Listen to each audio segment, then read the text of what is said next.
The Bermuda Triangle, one of the deadliest places on Earth.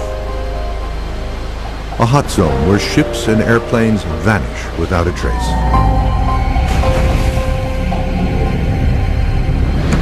But halfway around the globe, at its polar opposite, there lies another triangle. This one more mysterious and more deadly. It is known as the Dragon's Triangle. The Dragon's Triangle is an area where ships disappear, planes disappear, and other kind of phenomena occur. There's really no way to predict what sorts of things you're going to see out here. And we do see some pretty odd stuff. We'll explore the mysteries, the evidence, and the science behind one of the most treacherous, dangerous, and puzzling triangle regions on the planet. If your ship was right on top of that gas bubble, you would sink because you wouldn't have enough buoyancy to keep your ship floating. As events involving ships, planes, and submarines continue to terrify passengers and mystify experts, many wonder, what is down there? And what could possibly be next in the Pacific's Bermuda Triangle?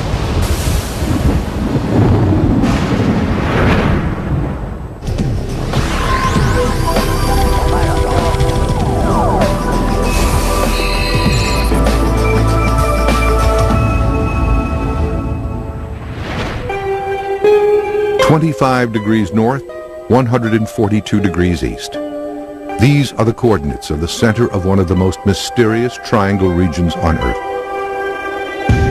For centuries, this area has hosted some of the most bizarre disappearances of ships, airplanes, and loss of life anywhere on the planet. But this is not the Bermuda Triangle. It is a 500,000 square mile area located in the deep waters of the Pacific Ocean. It is known as the Dragon's Triangle. The Devil's Sea, or the Dragon's Triangle, is an area off the southern coast of Japan where supposedly many unexplained shipwrecks have taken place, where planes have disappeared, very similar to the Bermuda Triangle in, of course, a very different part of the world. The Dragon's Triangle is a large area of water off the east coast of Japan, bounded by Japan and Guam, in the Philippine Sea, in which navigators and ships have reported for thousands of years loss of ships, loss of compass readings, and strange objects flying out of the water. Curiously, its counterpoint in the Atlantic, the infamous Bermuda Triangle, lies directly across the globe, along the 35-degree latitude line. Both areas are believed to contain some of the world's deepest waters, much of which remains unexplored to this day. Both the Bermuda Triangle and the Dragon's Sea lie along the same latitude, and both have the same anomaly where geographic north and magnetic north seem to come together, so compass readings are off by 20 degrees. And that's why researchers believe there are so many lost planes and ships in these areas. It is quite interesting to see that they are both at exactly the same location.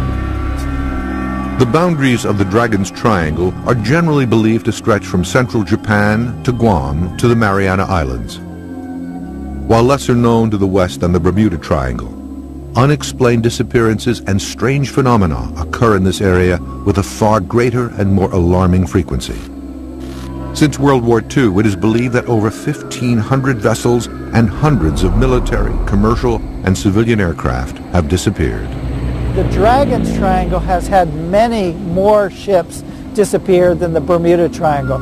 And the ships that have disappeared in the Dragon's Triangle have been large ones, military ships, cargo ships. What's so odd about the Dragon's Triangle compared to the Bermuda Triangle is that the Bermuda Triangle has so much more press. Why would that be? The area first gained modern notoriety in 1989 with the publication of Charles Berlitz's The Dragon's Triangle. Berlitz, coincidentally, was the author of the book The Bermuda Triangle, which reopened that mysterious case in 1974. For years, Berlitz studied the reports of ship and aircraft disappearances in this area, along with reports of UFO sightings and other anomalies. According to his research, compasses often fail or give wildly inaccurate readings in the triangle. Boats and airplanes report being moved far off course in a matter of seconds. Sightings of ghost ships have been reported for over 100 years. And finally, hundreds of ships, airplanes, and even submarines have, without warning, fallen to the bottom of this extremely deep region. One of Berlitz's most terrifying and puzzling unsolved cases involves what he considers unseen and unknown forces that pulled legendary pilot Amelia Earhart down to her death in the heart of the Triangle in 1937. She goes more than 2/3 of the way around the world, over 22,000 miles. I look eastward over the Pacific, she writes. I shall be glad when we have the hazards of its navigation behind us. This fleeting radio contact is the last verified report of Amelia Earhart. Here's a story where Amelia Earhart was flying off Guam. Some say she was on a spy mission for the United States, and she lost her compass bearings. July 2nd, 1937, 12:30 p.m. Pioneering aviator Amelia Earhart and navigator Fred Noonan left Lae, New Guinea on the last leg of a round-the-world flight. Their flight plan would have taken them 2,500 miles to Howland Island for a refueling stop and over the Dragon's Triangle. The two were never seen again. Her compass and her instruments went down. Her plane was lost. She was never heard from again. To this day, Earhart's disappearance remains one of aviation's greatest unsolved cases. The Dragon's Triangle is also host to stories of ghost ships appearing out of the fog. Berlitz associates the Dragon's Triangle with one of the sea's greatest mysteries as well, ghost ships. Large ships floating at sea, completely devoid of people, cargo, and equipment. He claims the region has been fraught with unmanned floating hulks for centuries. In Japanese tradition, these ghost ships are typically malevolent. They want to destroy the living people that they run into. Ghost ships exceeding 100,000 tons have been seen floating aimlessly in the Dragon's Triangle. If true, how does an entire crew vanish without a trace? Berlitz points out a pair of horrifying ghost ship cases in his book. June 11th, 1881, 4 a.m. According to reports, the HMS Bashante encountered the legendary glowing Flying Dutchman ghost ship late at night in the deepest area of the Dragon's Triangle. A naval ensign aboard the ship, a prince who would later become England's King George V, made the following entry in the ship's log. The Flying Dutchman crossed our bows. She emitted a strange phosphorescent light, as of a phantom ship, all aglow. She came up on the port bow, where also the officer of the watch from the bridge saw her. But on arriving, there was no vestige or any sign whatever of any material ship to be seen, either near or right away to the horizon. The night became clear and the sea calm. January 1989. Berlitz says that a Japanese whaling ship skippered by Captain Moro Sagakami came within 50 feet of a small fishing boat that was bobbing erratically in their course one dark, clear night. The captain and several crew members arrived to find a ship completely barren of all crew and cargo, save for the corpse of the captain, still gripping the helm. As far as ghost ships are concerned, what if the crews themselves were abductees? So the reason the vessel is adrift, the reason there's no crew, no remains, is that the crews are simply gone, taken by a USO. According to Berlitz's research, dozens of vessels have gone even further off the radar. They have disappeared from the Triangle entirely. On April 19, 1949, the Kuroshio Maru No. 1 disappears with a reported crew of 23. On June 8, 1952, 29 crew members of the Chifuku Maru No. 5 vanish. June 26, 1955, a U.S. Air Force F-3B jet loses radio contact with its base. Its two-man crew disappears. March 12, 1957, 8 crewmen aboard a United States Air Force KB-50 tanker transport are reported missing. June 7, 1963. Remains of the Donan Maru are found floating on the ocean surface off Shio Nomizaki. But an event forever etched into triangle lore and Japanese history is the mysterious sinking of the Japanese research vessel Kaiyo Maru No. 5. Kaiyo Maru No. 5 was a Coast Guard ship researching about that area. On September 24, 1952, the Japanese Maritime Safety Agency research vessel Kaiyo Maru No. 5 is in the Dragon's Triangle. She went out to the Dragon's Triangle specifically to find out the cause of all the losses of vessels in that area. Suddenly, without any distress call, she disappears forever, taking with her a crew of 22 and 9 scientists. In their official Kaiyo Maru No. 5 accident investigation report from March 1953, the Marine Coast Guard states, "We have to investigate when, where, why it disappeared, because there are no witnesses and no survivors for this accident." While many conclude that the ship fell victim to an underwater volcano's eruption, others remain unconvinced. Very ironic that here you have a ship that's going out looking for other ships and it disappears. That oftentimes happens in these mysterious triangles. Because of this event's importance to Japanese maritime history, today in Tokyo there is a shrine dedicated to the memory of those lost in this mysterious sinking. Coming up, commercial and military pilots and captains report frightening shifts of the time-space continuum when navigating through the Dragon's Triangle.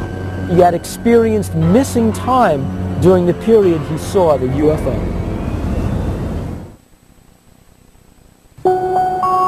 Like the Bermuda Triangle in the Atlantic, the Dragon's Triangle in the Pacific just off Japan is believed to play havoc with the so-called time-space continuum of planet Earth. This unexplained phenomenon reportedly causes ships and airplanes to be forced off course by miles and miles, and for clocks to suddenly change time, all in an instant.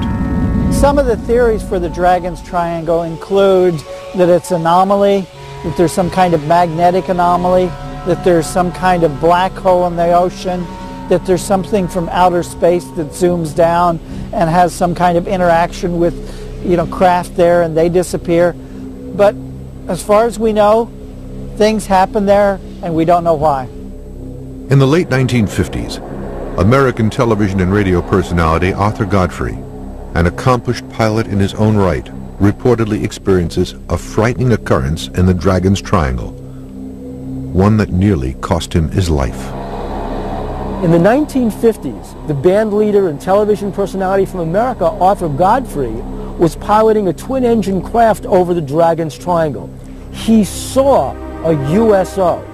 The instruments on his plane went dead. He was low on fuel. He had to navigate by the sun because his compass was out. When his instruments came back on and he was able to get over land again, he found out the same exact thing, that he had experienced missing time during the period. With only enough fuel for 3 hours, Godfrey piloted his craft on dead reckoning.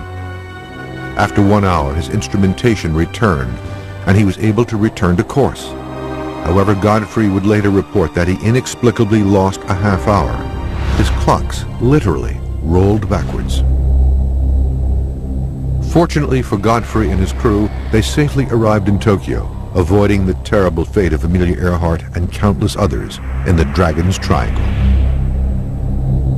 Other similar time-space anomalies over the Triangle have been reported by military pilots in the 1950s and 60s, including Air Force pilot Frank Hopkins, an advisor to the 106th Air Transport Group. In the summer of 1968, he wrote to Argosy magazine with a story of a time-space continuum shift while flying a C-97 Stratofreighter over the Dragon's Triangle. In the spring of 1966, I was a basic navigator aboard an Air Guard C-97 flying from Kwajalein Island to Guam. We looked forward to a pleasant night flight of about 6 to 6.5 hours. Hopkins says that, as per protocol, he plots his position hourly using star navigation. But during the 3rd hour of the flight, something inexplicable occurs. I shot a second celestial fix. Weather was excellent. Only problem was, and I almost fell out of the airplane when I put this on the chart, this last fix was almost 340 nautical miles down intended course. I rechecked and rechecked. A plugging old C-97 covered 340 nautical miles in 1 hour of time for no apparent reason. Later, upon landing on Guam, Hopkins reports to his duty officer that his airplane jumped many hundreds of miles ahead of course, but no report is filed. Hopkins says that he remains convinced, however, that this area is indeed home to peculiar forces that pose great danger to airplanes and ships. Due to the confluence of these events, experts continue to feel other forces might possibly be at work deep below the triangle. Of all the anomalies in the Dragon's Triangle, none are more mysterious than the vast number of sightings of UFOs. According to Charles Berlitz's Dragon's Triangle, he believes the most notorious cause of deadly events in the area are the specter of UFOs and their underwater counterparts, USOs, unidentified submerged objects. Quote, a number of ships that have disappeared in the Dragon's Triangle have been sunk by USOs. These events were often attributed in ancient times to angry demons or dragons. The Japanese were very influenced by the Chinese, and the Chinese were great believers in dragons, and that these dragons were somehow at sea and they could, rise up. And the dragon was both a propitious and a threatening symbol.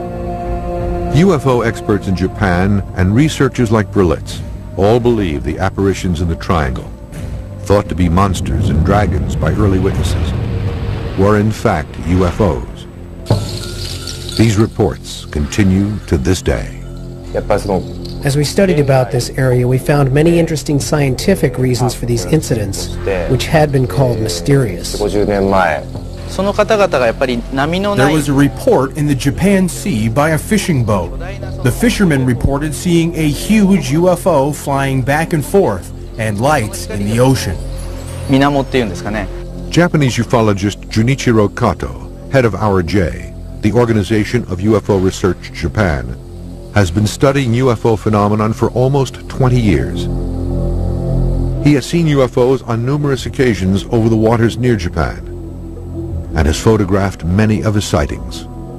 I have so many photographs. There are maybe over 200 sightings. At one point, I witnessed 1 or 2 a month. The eastern tip of the Dragon's Triangle is believed by experts to even include portions of the city of Tokyo. On June 14, 1997, Kato snapped a photograph of a fast-moving glowing disk, moving at, he estimates, over 500 miles per hour just above the waters off Tokyo Bay.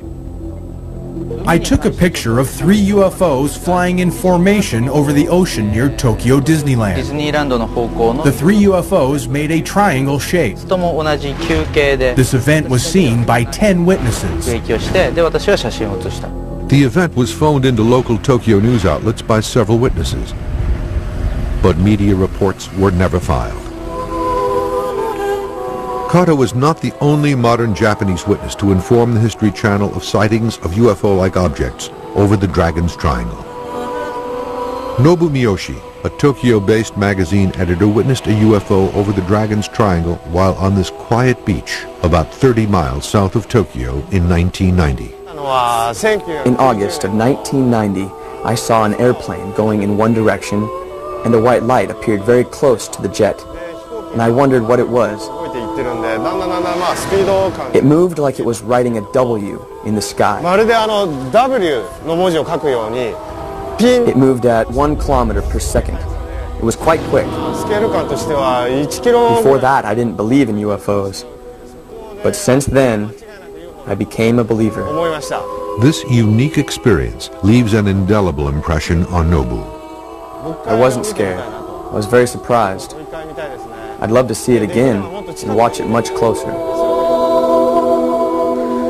Throughout the 20th century, eyewitness reports of UFO sightings in the Dragon's Triangle began to swell, from verbal reports from fishermen to official reports from military men and women. After World War II, the Soviet Navy had one of the largest active fleets in the Northern Pacific.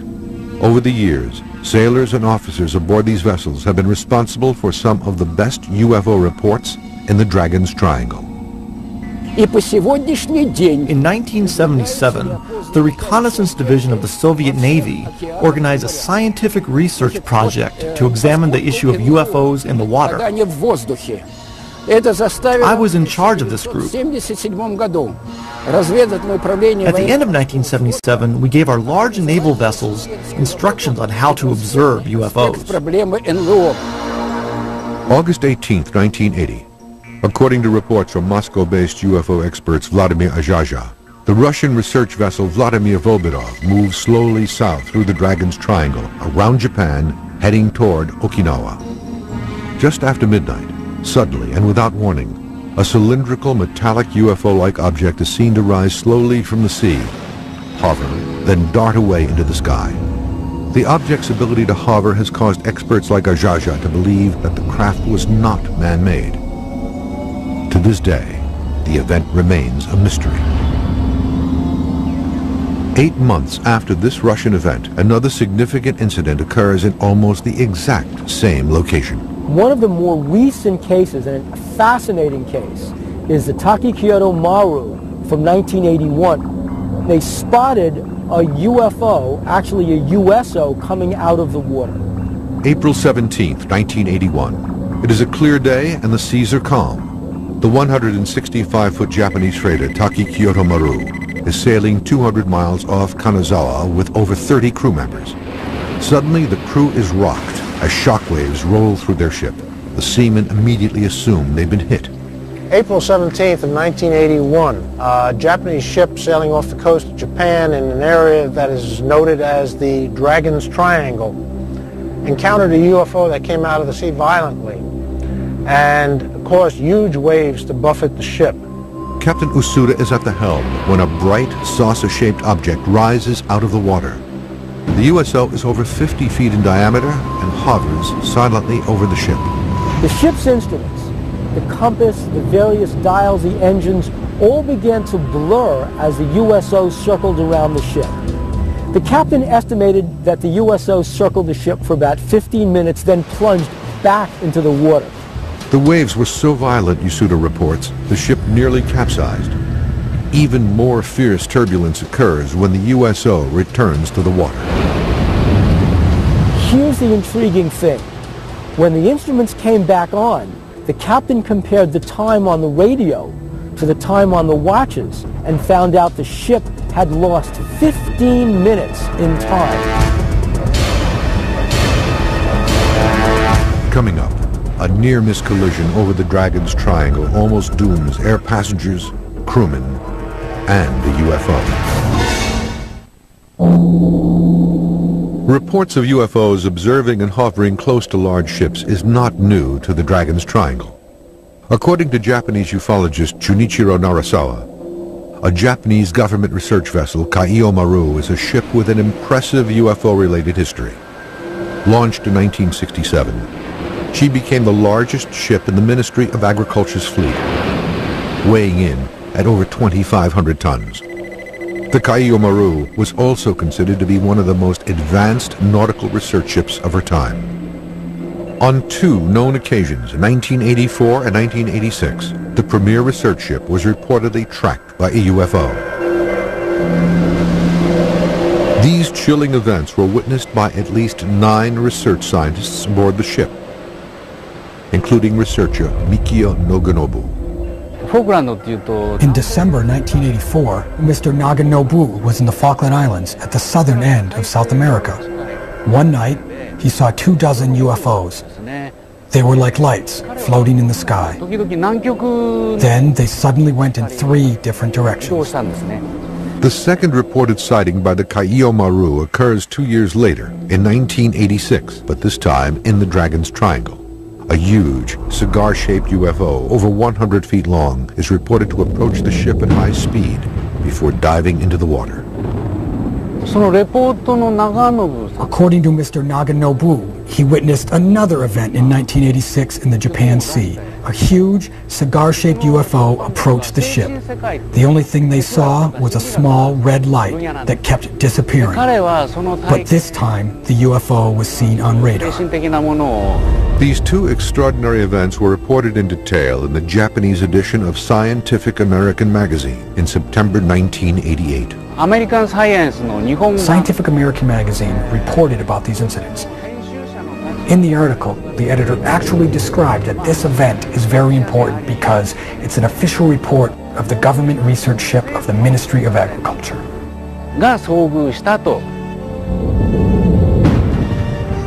Reports of UFOs in the Dragon's Triangle are not limited to the sea. From the Amelia Earhart incident onward, pilots have found the skies above the triangle to be as treacherous as the oceans below.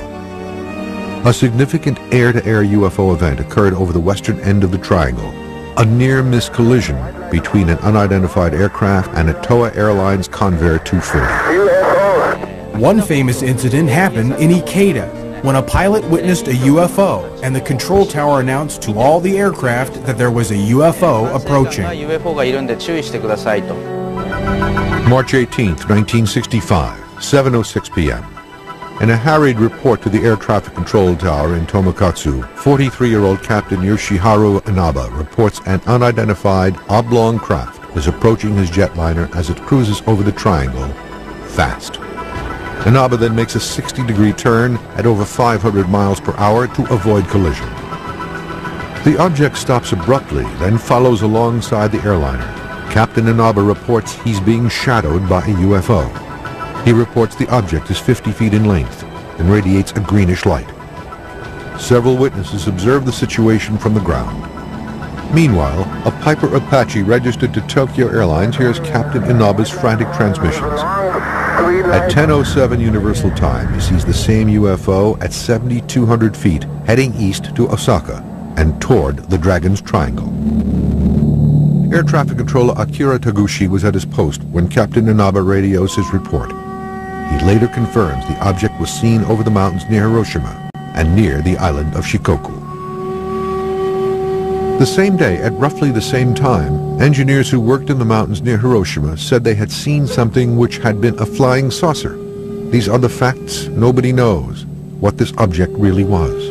The Dragon's Triangle has been known for thousands of years. And one of the stories that's connected with it is that there's a dragon that lives under the ocean and comes out of the ocean and snatches craft and vessels down into the depths.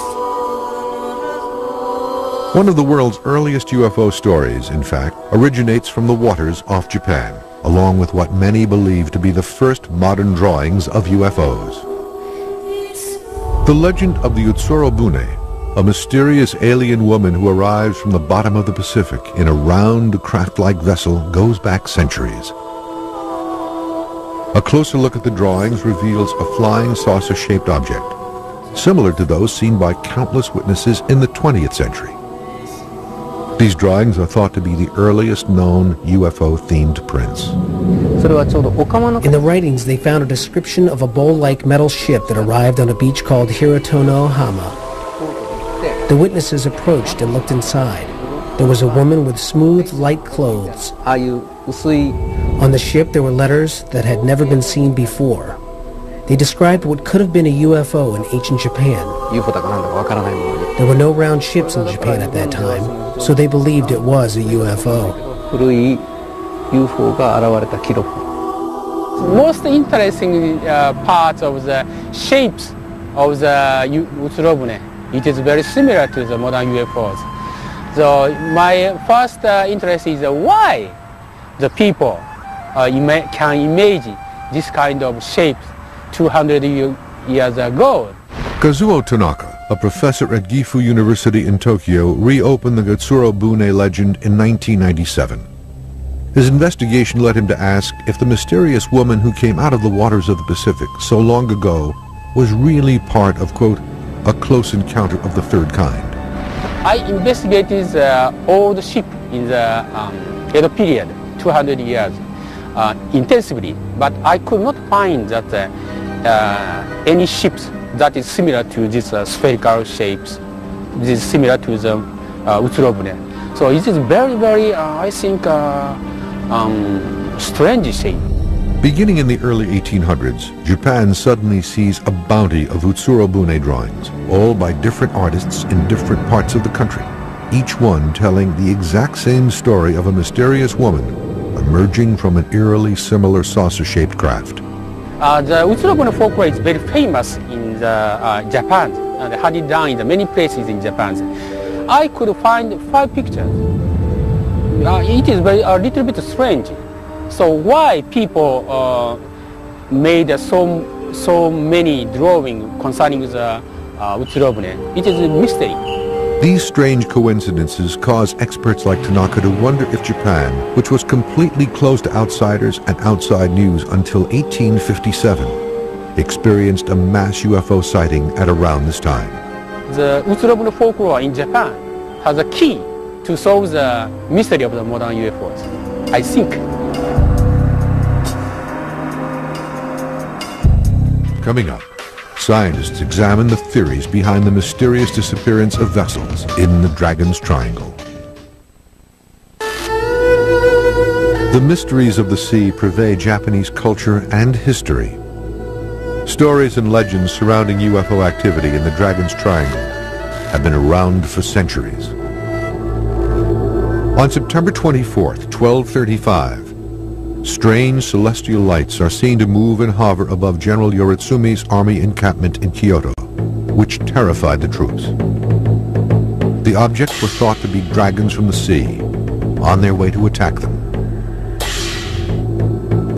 40 years later, 2 large-scale catastrophic events in the Dragon's Triangle would make world history and give its deep waters a deadly reputation. The Devil's Triangle, which has accumulated a certain amount of lore in modern times, and this clearly, to some extent at least, reflects old Japanese traditions having to do with the sea, with dangers in the sea, with supernatural or even divine beings who live in the sea, who can both protect and also attack those who earn their livelihood from the sea, fishermen and so on. In 1274, the Mongol Empire under Kublai Khan assembled a massive force of over 900 ships to conquer the one territory he coveted, Japan. Victory was more than assured until a single catastrophic event in the Triangle stopped this massive armada cold. Mongolia was governing maybe half of Europe and all over Asia, and they tried to invade Japan as well. A typhoon came and all of the ships were sunk, and they couldn't reach Japan. And they brought about 40,000 troops in 1274 to Japan. More than half of that fleet was sunk in this storm, and so the Mongols' first invasion ended up as a major disaster. You know, some 20,000 Mongols were killed in that instance or lost their lives. Khan made another, more massive attack on Japan in 1281. This time he brought 140,000 men and 3,000 ships. The second invasion had similar disastrous results. An estimated 70,000 Mongol troops were destroyed, along with the majority of the ships. The second great effort to invade Japan was once again defeated by the arrival of a propitious wind, as the Japanese like to call it. And this created the notion of the divine wind. At the time of the Mongolian invasion, it is believed that the wind saved Japan. Experts and historians alike still question if events in this anomalous zone are the work of divine winds and benevolent gods, strange meteorological occurrences, or possibly something else. The fact that nature intervened on 2 separate occasions, I don't know, it did put a little bit of folklore into Japanese history as far as heavenly intervention protecting Japan. As Japan was all but closed to outsiders over much of its history, experts fear that a great reserve of UFO research into the Triangle is forever lost. It was not until the late 19th century that reports became more frequent. The American official whose work helped open Japan's door to the West was personally involved in a mystery involving possible UFOs in the Dragon's Triangle. July 8, 1853, 4 a.m. Commodore Matthew C. Perry is off the coast of Ulaga in Tokyo Bay. Suddenly, an unusual object emerges from the sky. Perry recorded this encounter in his log. During the watch from midnight to 4 a.m., a very remarkable meteor was seen. It made its appearance in the south and west and illuminated the whole atmosphere. The spars, sails, and hulls of the ships in company, as well as our own, reflected its glare as distinctly as though a blue light were burning from each at the same time. From the south and west, about 15 degrees above the horizon, it pursued a northeasterly course in a direct line for a long distance, when it fell gradually toward the sea and disappeared. What follows is a vivid description of something which does not resemble a meteor, something far more ominous. Its shape was that of a large blue sphere with a red wedge-shaped tail, which, it could be easily observed, was formed of ignited particles and resembled the sparks of a rocket as they appear upon explosion.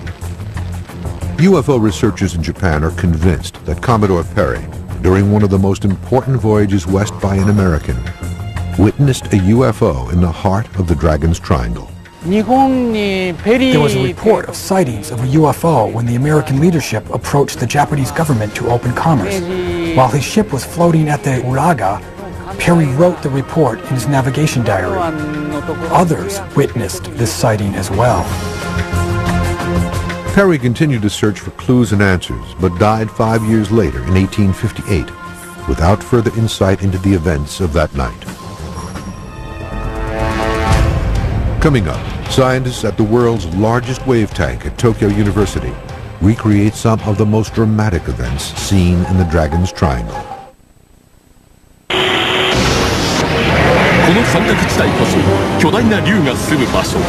This is where two big dragons are hiding themselves from 3,000 years ago. This area is called the Devil's Sea, and many ships have disappeared without good reason. Let's find out the biggest and strongest mystery of the 20th century, the Dragon's Triangle. What we have seen is that in Japan and in the Ring of Fire, that before and after increased seismic activity or increased volcanic activity, there'll be a lot of sightings of these UFOs. Deep beneath the Dragon's Triangle lies one of the most seismically active regions on the planet. Here, gigantic undersea tectonic plates shift constantly, and sub-oceanic volcano eruptions are quite frequent, all of which might be responsible for significant shipping losses and dramatic loss of life. Back in the States, we receive message traffic on a regular basis that tells us volcano warning alerts. So not only do we know where they are, we have them plotted on our charts. If I go down and check my email right now, I have about 8 or 10 messages from these guys telling us, hey, there's a volcano here that has shown some sort of seismic activity, and your best bet is to steer clear. When you get an underwater eruption, depending on how deep it is, if it's pretty deep, you'll just get lava flows coming out, but if it's closer to the surface, you'll get actual gas in the magma that forms bubbles, and it's an explosive eruption. Dr. Joanne Stock is professor of geology and geophysics at Caltech University in Pasadena, California. One of the Mariana Islands, which was erupting in 2003, it had these eruptions that were on the island itself, and people could see that there's pulses of gas coming out. It actually has more than 80 little vents that are offshore that are also active. If one of those was erupting, you know, you might see the peak of the volcano on the island. It doesn't look like anything's happening, but something could be erupting underwater where your ship is sailing near it and could be affected or could sink because too much gas is in the water. The gases created by underwater volcanoes can wreak havoc with ships, even huge container and cargo ships. If you happen to get a gas bubble, you know, a big gas bubble that came out of a vent that was underwater, if your ship was right on top of that gas bubble, you would sink because you wouldn't have enough buoyancy to keep your ship floating. The Ring of Fire that lies within the Dragon's Triangle is filled with dangerous volcanoes at varied depths. The shallowest ones are these islands above sea level, and then they go on down, 10,000 feet. Why is there so much volcanic activity surrounding Japan and this area?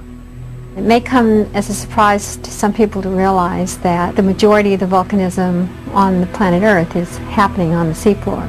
Most of the Pacific Ocean floor is moving from east to west, and as the seafloor is dragged down into the interior of the Earth, this water reacts with hot rock and makes volcanoes. Volcanoes along the Marianas, which are erupting as a result of this plate collision, can toss aerosols and particulate matter all the way up to the stratosphere, and obviously if a plane flew into that, it might clog the engines. Another dangerous phenomenon in the Dragon's Triangle is the so-called triangle waves. These bizarre oceanic enigma are swift and deadly and impossible to predict. There are big waves, 7, 8, 9 feet high, crashing in from different directions. This creates huge waves up to 65 feet high. This is the most dangerous thing that I have ever seen. Japan is located where there are seasonal big winds. In the wintertime, there tends to be a lot of bad weather and turbulence. Winds from different directions create the triangle waves. The term triangular wave, sankakunami in Japanese, is a name used by Japanese people from the past. What it represents from a scientific point of view is not known. Dr. Hiroshi Tomita, special researcher at Japan's National Maritime Research Institute, and Dr. Takuji Waseda, professor at the University of Tokyo, performed a unique experiment for the History Channel in the world's largest wave tank. It demonstrates the destructive capabilities of the kinds of triangle waves and currents that affect this area. A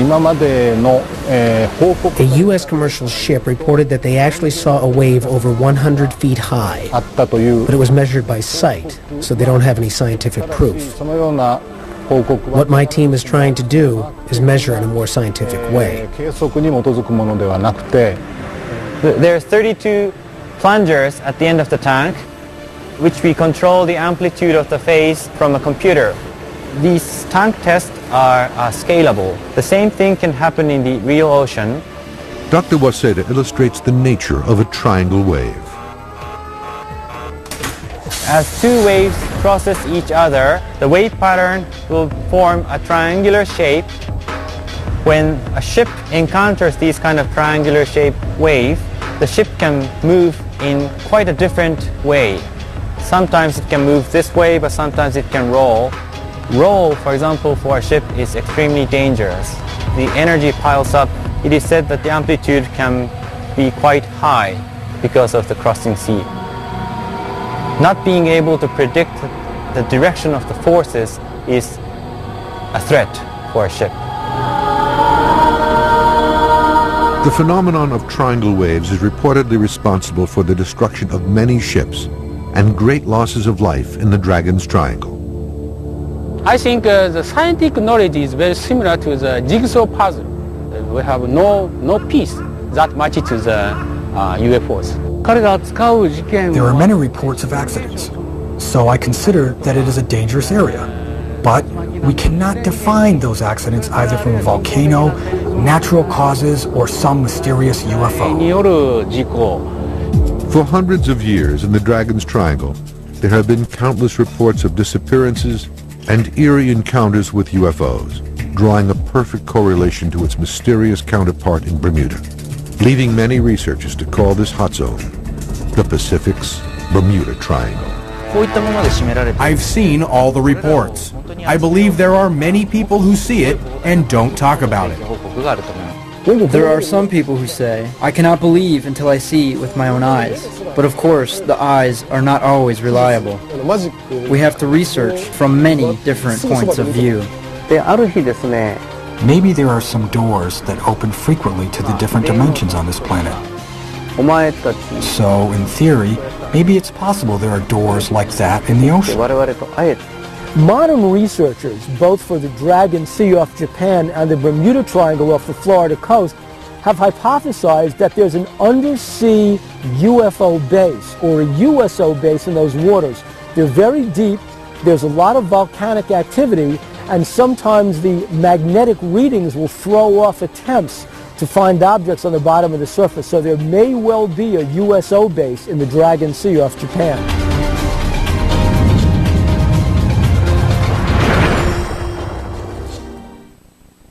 Having the same name as a famous vampire can give you a bad reputation. But this Romanian prince earned his infamous name from his cool ways. The real Dracula left an enduring legacy, not just in blood, but also in brick, mortar, and stone. Now it's back to life on Lost Worlds, next on the History Channel. Boy, you better be paying attention. That's the tower. Oh. That's funny. Maybe I woke somebody up. That's funny. Yeah, I remember now. Not until we get out there. Yeah. Yeah, I'm bad.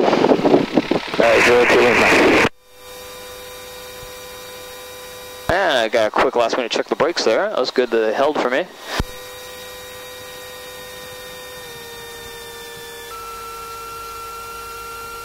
Alright, there you go. Off to the races. Here we go. All right.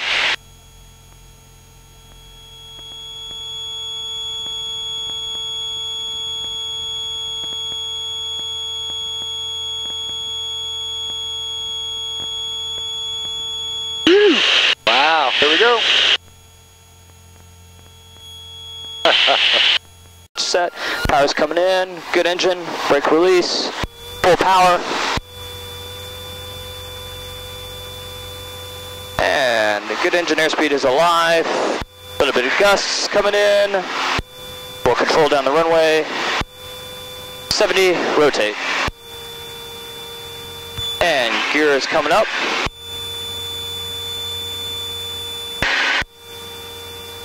Alright, gear up. Very cool. Yeah, we're flying, dude. Now I gotta go catch your uncle there. What was his name again? Greg. Greg? Yes. So Greg and Chris. So is it possible it could get bumpy enough where I hit my head up here? This happened. Alright. Well, there'll be none of that today. As long as you stay below them and to the right, there will be none of that. Awesome. Alright, well, hey, dude. It's that time of the flight. You ready to take over? Oh, of course. Alright, right hand on the stick. Yep. And nice and easy, you have the controls. Awesome. Look at that, dude. You're flying. Almost afraid to fly it. Here, take the stick.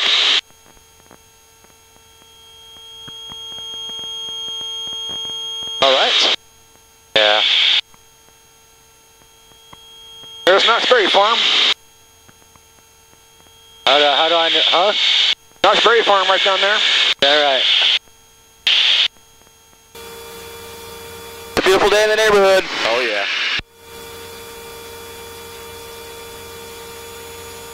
I guess Greg is flying as well because he's going all over the place. Yeah, who knows? It could be either of them at this point. I really don't know. All right, let's stay below them. Yep. That nose always supposed to be up like that? On a climb, yes. Wow, this is going to be weird.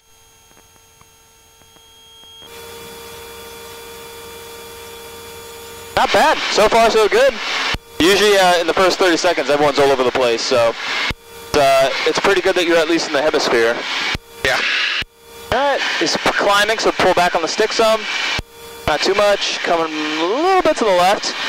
And then when you come to the left, you're going to have to eventually correct back to the right to stop your travel towards him. Yep. Actually, I can kind of tell you have some of that sim time because you have a better finite control of the stick than most people do. Good job. It's a good start. Well, thanks.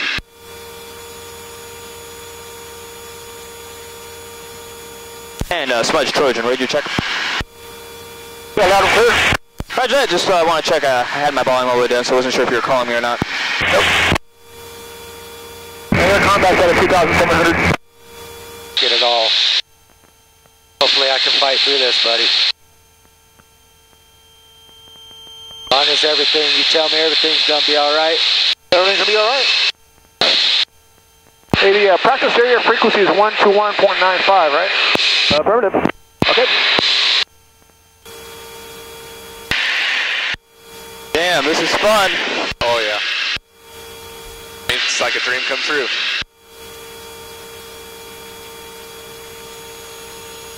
You're doing fantastic on the formation, by the way. Fantastic. Oh, thank you. This is really good.